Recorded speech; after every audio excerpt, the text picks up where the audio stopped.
দেখেছেন পিওর সবজি।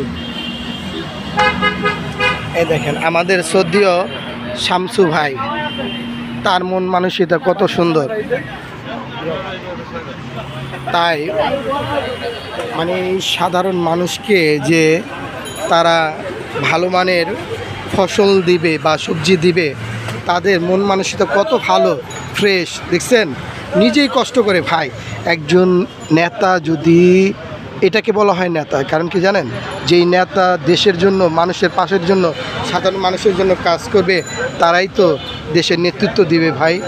শ্রেষ্ঠ মানুষের শ্রেষ্ঠ সন্তান আমরা করি যে আমাদের মাঝে জানি চিরকাল বেঁচে থাকে এবং কি ভালো কাজের পাশে থাকে এবং কি আমাদেরকে উৎসাহ দেয়। তাই দোয়া করি, শুভকামনা রইল শামসু ভাইয়ের জন্য। ভালো থাকবেন।